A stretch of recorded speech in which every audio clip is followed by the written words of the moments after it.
सभी दोस्तों को मेरा जय माता दी।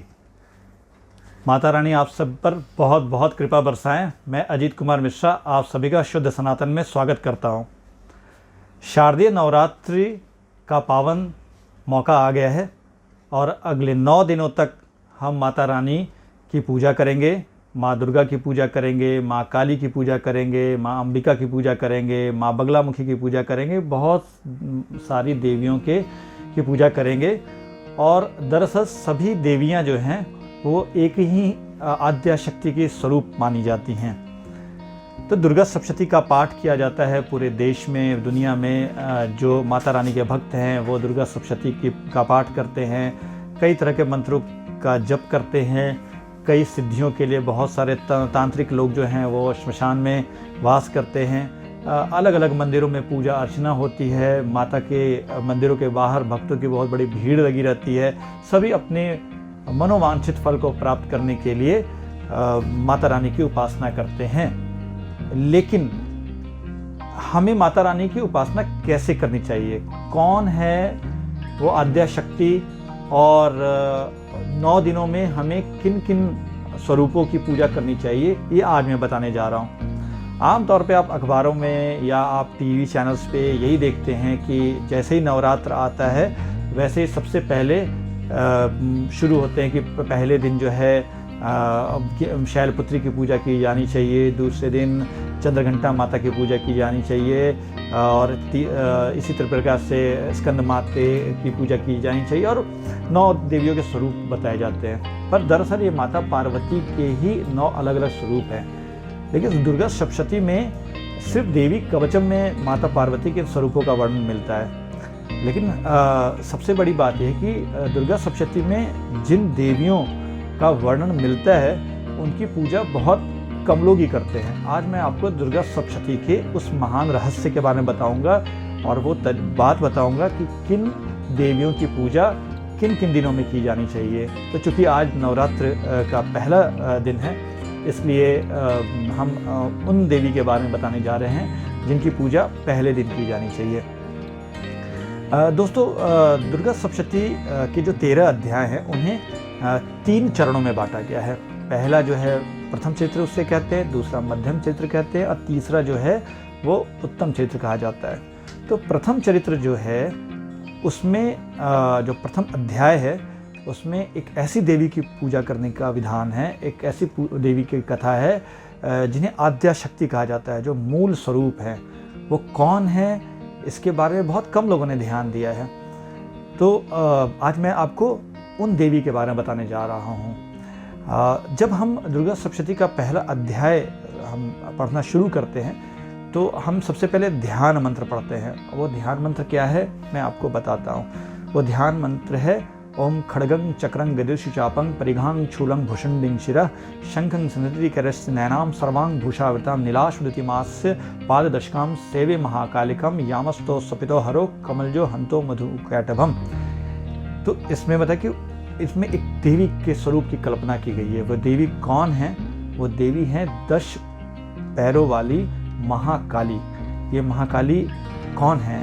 ये विष्णु के हृदय से निकलने वाली काली है। आप चौंक गए ना। आप आमतौर पे तो यही जानते हैं कि महाकाली जो है वो शिव के ऊपर विराजमान है। वो एक घटना है। दरअसल जो हमारी जो सनातन परंपरा है उसमें केवल पुरुष के रूप में ईश्वर की कल्पना नहीं की गई है। हमारा धर्म दुनिया का एकमात्र ऐसा धर्म है जिसमें ईश्वर की कल्पना नारी के रूप में भी की गई है। उन्हें आद्या शक्ति कहा गया है। शाक्त संप्रदाय में ये कहा गया है कि आद्या शक्ति ही ब्रह्मा विष्णु और शिव को प्रकट करती हैं, उनका निर्माण करती हैं, उनका सृष्टि करती हैं। और इसके बाद ब्रह्मा के साथ वो आद्या शक्ति गायत्री या सावित्री के स्वरूप में आकर के सृष्टि के निर्माण कार्य को पूरा करती हैं। इसके बाद वही आद्या शक्ति महालक्ष्मी के रूप में भगवान विष्णु के साथ संयुक्त होती हैं और भगवान विष्णु के साथ सृष्टि का पालन करती हैं। और वही आद्या शक्ति जो हैं, जो मूल माता हैं, वो जो है भगवान शिव के साथ संयुक्त होती हैं, जुड़ती हैं और सृष्टि का संहार करती हैं। पर मूल रूप से आद्या शक्ति ही इस संसार की सृष्टि की मूल स्वरूप हैं, मूल जननी हैं। और ये आद्या शक्ति हैं कौन? तो इन आद्या शक्ति को हम योग माया के नाम से जानते हैं। तो सबसे पहले जो प्रथम अध्याय है उसमें योग माया देवी की स्तुति की जाती है। ये योग माया देवी ही दशपदी महाकाली के रूप में प्रकट होती हैं। तो प्रथम चरित्र जो है या प्रथम अध्याय जो है उसमें कथा ये आती है कि जब विष्णु जो है एकार्णव जल में या शयन कर रहे होते हैं, एकार्णव जल कहते हैं उसको, जब प्रलय के बाद और सृष्टि के निर्माण के बीच की जो अवधि होती है उसमें सारा संसार जो है वो विलीन हो जाता है और सिर्फ एक विशेष प्रकार के जल ही विद्यमान होता है। जल के अलावा और कुछ भी नहीं होता है। वो जल ये आमतौर पर पानी नहीं, उसे एकार्णव जल कहते हैं। इसमें भगवान विष्णु शयन करते हैं और भगवान विष्णु जब जागते हैं तो उनके नाभि कमल से ब्रह्मा की उत्पत्ति होती है और ब्रह्मा जो है सृष्टि का निर्माण करते हैं। लेकिन भगवान विष्णु क्यों सोते हैं, तो इसके लिए दो अवस्थाएं बताई गई हैं। एक ये है कि जब सृष्टि का प्रलय हो जाता है और सृष्टि का फिर पुनर्निर्माण होता है, इस बीच भगवान विष्णु के अंदर में सारी सृष्टि समाहित हो जाती है। और इसके बाद जब ब्रह्मा प्रकट होते हैं तो ब्रह्मा भगवान विष्णु के शरीर से ही जो भी सृष्टि के जो एलिमेंट्स हैं या सृष्टि के तत्व उसको निकालते हैं और फिर सृष्टि का निर्माण करते हैं। तो भगवान विष्णु को जो सुलाने का कार्य है, भगवान विष्णु को जो मोहित करके उतने काल तक के लिए निद्रा में रखा जाता है, वो योग माया देवी करती हैं, जो आद्या शक्ति हैं, जो मूल शक्ति हैं। जब उनकी इच्छा होती है तब वो सृष्टि का निर्माण करवाना शुरू करती हैं। तब तक विष्णु हो, चाहे ब्रह्मा हो, चाहे शिव हो, सभी शांत हो जाते हैं, सभी सुप्त अवस्था में चले जाते हैं, कोई एक्टिव नहीं होता है। जब आद्या शक्ति की इच्छा होती है तब वो सृष्टि का निर्माण करने के लिए विष्णु को योग निद्रा से जगाती हैं। वही आद्या शक्ति, इसीलिए जो विष्णु को योग निद्रा में सुलाती है इसलिए उनको योग माया भी कहा जाता है। योग माया देवी जो हैं वो एक और अवस्था में भगवान विष्णु को सुलाते हैं। जब सृष्टि में सब कुछ सही चल रहा होता है, एक रिदम में चल रहा होता है, पाप भी हो रहे हैं, पुण्य भी हो रहे हैं और सृष्टि एक लय में चल रही होती है, तो भगवान विष्णु सृष्टि का पालन कार्य छोड़ देते हैं और योग माया जो है उन्हें अपने प्रभाव से उन्हें मोहित कर देते हैं और उन्हें सुला देती हैं। इसलिए भगवान विष्णु शयन करते रहते हैं क्षीर सागर में। भगवान विष्णु जब सोए रहते हैं तो योग माया देवी जो हैं, जिन्हें माया भी कहते हैं सामान्य भाषा में, तो माया जो है वही संसार को चलाने लगती है, उनके हाथ में सारा कंट्रोल हो जाता है।